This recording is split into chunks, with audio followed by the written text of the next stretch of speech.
미안하답니다. 오늘 이 똥강아지랑 함께 영상을 한번 찍어보도록 하겠습니다. 왜 이렇게 귀엽게 앉아있는? 오늘 영상은 제가 그 친구 만나고 왔거든요, 오늘. 근데 사실 이제 제가 겪은 공포썰이 그다지 많지 않아요. 그래서 좀 다른 사람들의 이야기를 풀어야 될 것 같아서 오늘 좀 친구한테 나 공포썰로 대박이 났는데 공포썰 풀 게 없어 이랬더니 그 친구가 나 진짜 잊고 있던 거 있는데 얘기해줄까? 이러해가지고 오늘 좀 듣고 왔습니다. 그래서 제가 좀 실감나게 풀 수 있을지 모르겠지만 남의 공포썰이라 제가 풀어드려 볼게요. 지금 집에 남편도 없어가지고 너무 무섭거든요. 남편 회식 가가지고 근데 한번 가다듬고 풀어보도록 하겠습니다. 이 똥강아지와 함께. 친구가 원래는 서울 사람입니다.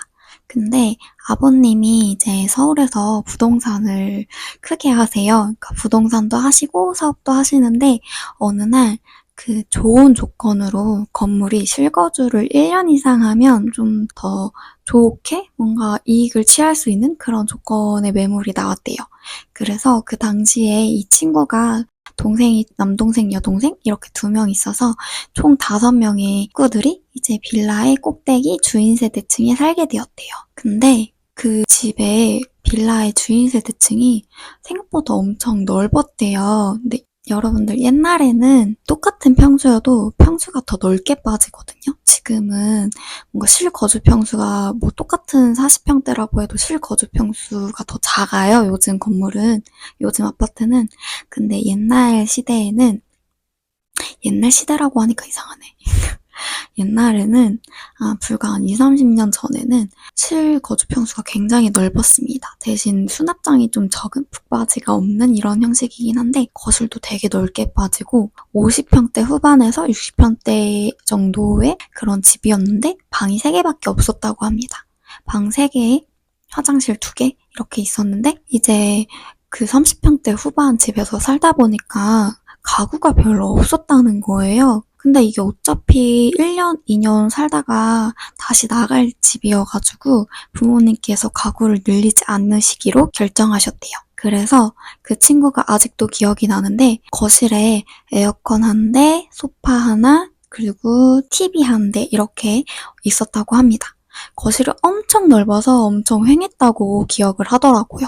그 당시에 제 친구가 6학년이었고 동생들이 되게 어린 초등학교 저학년이었다고 하는데 이제 어느 날 원래는 동생들이랑 같이 방을 쓰다가 중학교 올라갈 시즌이 되니까 아버님께서 제 친구한테 첫째 너 이제 방 혼자 쓰는 연습도 해봐. 혼자 잡어릇도 해야지 하고 이제 서재방으로 쓰던 방을 친구에게 주었다고 해요. 그래서 하나는 부모님 방, 하나는 서재방이었는데 이제 그게 제 친구 방이 되었고 하나는 동생들 방이 된 거죠. 근데 집이 워낙 넓고 가구가 없어서 휑하기도 한데 어릴 때는 뭐 딱히 가족들이랑 있으니까 별로 그거에 대해서 신경을 쓰지 않고 살다가 이제 동생들이랑 떨어져서 혼자만의 방을 갖게 되었는데 그 당시에 이제 서재로 쓰던 방이 기역자로 동생들이랑 같이 이제 공부를 하라고 책상을 기역자로 놓이고 그리고 책장이 이렇게 있었다고 합니다. 근데 이제 이렇게 네모난 정사각형 방에 기역자로 책상이 이렇게 모서리를 향해서 이렇게 굽어져 있고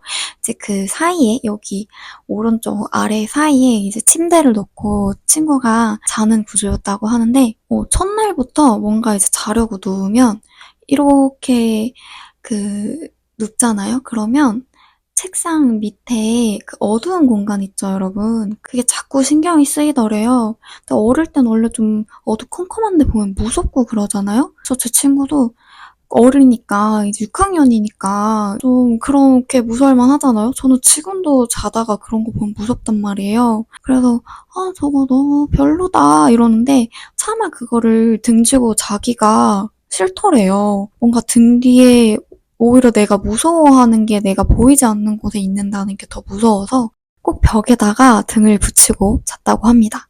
이렇게 그 책상 아래를 쳐다보는 형식으로 자는데 그래도 그 책상 아래에 어두컴컴한 게 자꾸 무서운 게 상상이 가고 너무 무서워서 인형 같은 걸 얼굴로 가리고 잤대요.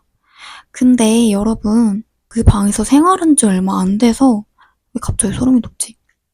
그 방에서 생활한 지 얼마 안 돼서 친구가 원래 되게 좀 잔병치레가 많은 친구긴 했지만 그렇게 크게 아픈 적은 없었는데 정말 학교에 일주일씩, 2주일씩 못 갈 정도로 그리고 아프면 기억이 안 날 정도로 열이 심하게 오르고 너무 아프더래요. 그렇게 아프니까 하루 종일 그 방에 있어야 되고 그 방에서 움직이지도 못할 정도로 그렇게 아팠다고 해요. 그렇게 아파서 얘가 왜 이렇게 아프지? 어릴 때 잔병 치레를 하나 하고 부모님이 걱정을 하던 그 시기에 어느 날 새벽에 친구가 잠을 자다가 문득 화장실에 가고 싶어서 거실을 통과해서 화장실에 갔다고 합니다. 근데 화장실 문고리를 딱 닫으려는 순간 어? 아까 그거 뭐였지? 라는 생각이 갑자기 들더래요. 거실을 지나치는데 에어컨 앞에 그게 뭐였지? 에어컨 앞에 갑자기 불현듯이 어떤 것이 서 있던 모습이 생각이 나더래요. 근데 여러분 그거 아세요? 나 소름 돋아.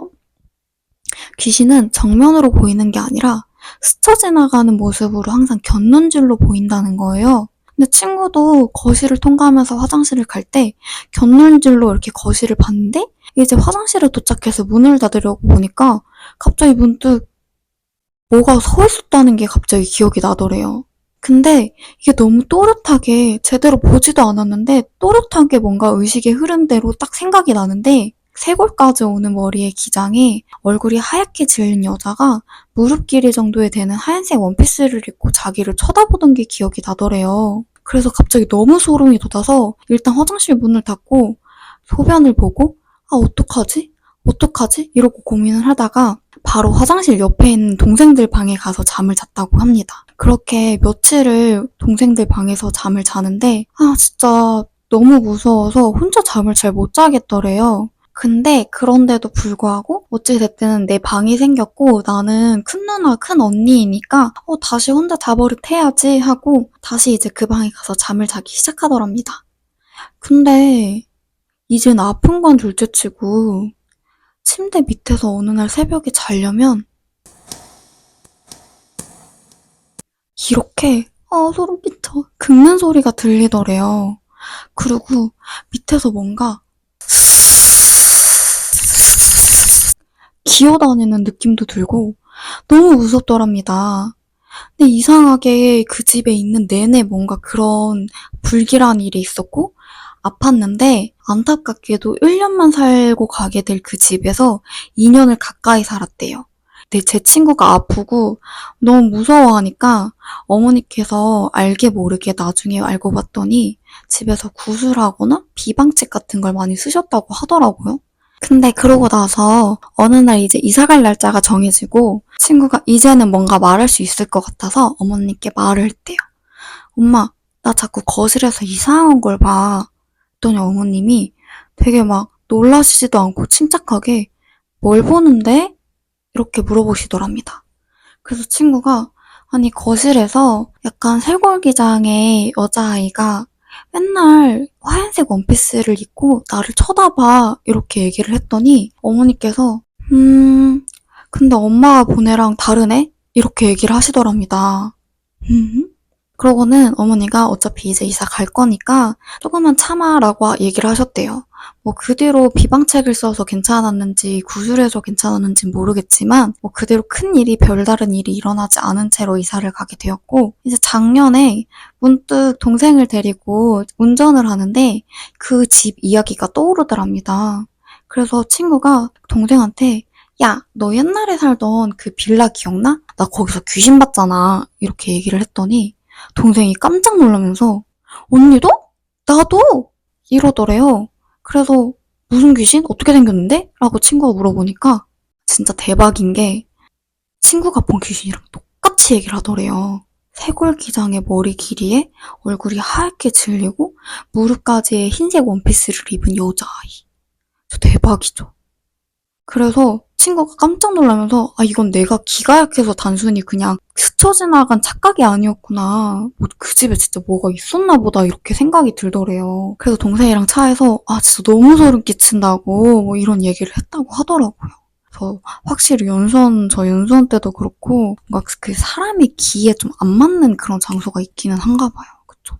근데 거기서 또 끝이 아니라 제 친구가 기가 되게 센데 귀신을 자꾸 자주 보는 건지 그런 일에 자꾸 휘말리는 건지 이거는 최근에 있었던 일인데 어느 날 제 친구가 지금 자영업을 합니다. 근데 어느 날 제 친구가 꿈을 꿨는데 꿈에서 돌아가신 할아버지가 나와서 무슨 숫자를 알려주더랍니다. 근데 여러분 이거 약간 이거 그 로또 번호인가? 약간 이렇게 쉽잖아요. 숫자가 딱 나오면.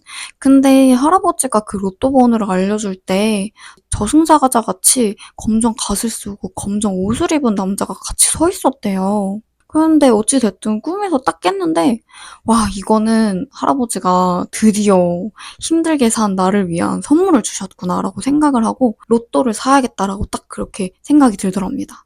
근데 그날 가게가 너무 바빠가지고 로또를 사러 갈 시간이 안 된다는 거예요. 그래서 제 친구가 진짜 무조건 사야 되는데 하고 남자친구한테 로또 번호를 불러주고 사갖고 와달라고 부탁을 합니다.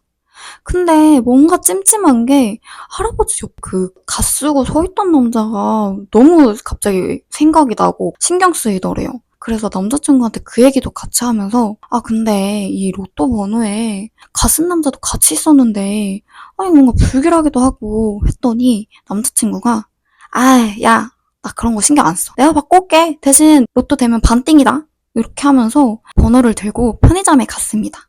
근데 그 1차선이 된 진짜 골목에 있는 로또 명당으로 유명한 편의점이었는데 편의점 앞에서 갑자기 오토바이가 진짜 치일 듯이 남자친구를 거의 코앞에서 진짜 요만큼 차이로 치일 듯이 쌩 하고 갔대요. 그래서 남자친구가 진짜 큰일 날 뻔했대요. 그 당시에 진짜 완전 쌩 하고 이렇게 지나가니까 하마터면 정말 제대로 치였으니 큰일 날 뻔한 그런 일이 딱 생겼는데 뭔가 편의점에 들어가면 안 될 것 같더래요. 내가 뭔가 이거를 가지고 이 번호를 가지고 그 복권을 사면 안 될 것 같다라는 생각이 문득 갑자기 스쳐가더래요. 그래서 로또를 안 사고 다시 제 친구한테 갔더랍니다. 그래서 제 친구한테 다시 그 얘기를 해주면서 야 땡땡아 나 그거 번호 사러 갔다가 치일 뻔해가지고 뭔가 찝찝해서 안 샀어. 야 이거 뭐 별거겠냐 그냥 하지 말자 이랬대요. 근데 여러분 대박인 게 그 로또 번호가 그 주에 2등 당첨 번호였다는 거예요. 그때 당시 로또 당첨금이 4천만 원이었대요. 그래서 야 2등 될 뻔했는데 뭐냐 근데 그냥 목숨값이라고 생각하자 뭐 액땜했을 수도 있지 뭐 이렇게 생각을 하고 말았대요. 근데 최근에 이제 저한테 그 얘기를 해주고 샵에서 막 일을 하면서 이제 손님한테 그 얘기를 다시 해줬는데 그 손님이 뭔가 좀 그쪽에 능하신 분인가 봐요. 딱 듣더니 딱 그 얘기를 한마디 하시더랍니다. 그거 장례식 비용이네. 돌아가는 길 그거 노잣돈이네. 이렇게 얘기를 하시더랍니다. 그거 로또 됐으면 노잣돈으로 쓸 뻔했어요. 완전 소름이죠. 근데 제 친구가 그 얘기 듣고 너무 놀래가지고 이제 저한테는 원래 그 전까지 남자친구가 칠 뻔해서 안 했다 이렇게 얘기를 했는데 제 친구가 그 얘기를 듣고 너무 소름이 돋아가지고 이제 저한테 다시 전화를 준 거예요. 야 윤땡아 그거 그렇게 딱 얘기를 했는데 그거 맞는 것 같아 이러고 대박이죠. 너무 소름 돋아가지고 저 이 얘기 썰 진짜 풀어야 되나 말아야 되나 사실 고민했어요. 남편도 없는데 무서워 죽겠구만 지금. 아무튼 뭐 이런 얘기가 있었다고 합니다. 여러분 제 공포설도 무서운데 남의 공포설도 무서운 것 같아요. 어쨌든 저 이번 주 영상 2개 올릴 거가지고 다소 영상 길이가 짧을 수 있다는 점 이해 부탁드리고요. 다음에 또 이렇게 자주 제 공포설은 아니지만 다른 공포설로 또 돌아오도록 할게요. 진짜 뭐 이렇게 내가 겪은 일도 아닌데 이렇게 무서운지. 어쨌든 저번 가위 눌린 썰보다는 좀 덜 소름 끼치지만 이런 일도 있었다고 합니다, 여러분. 자, 그럼 여러분들 오늘 저는 너무 피곤하고 너무 무서워서 빨리 사라져 보도록 하겠습니다. 자, 그럼 여러분들 오늘 영상 봐주셔서 감사해요. 안녕!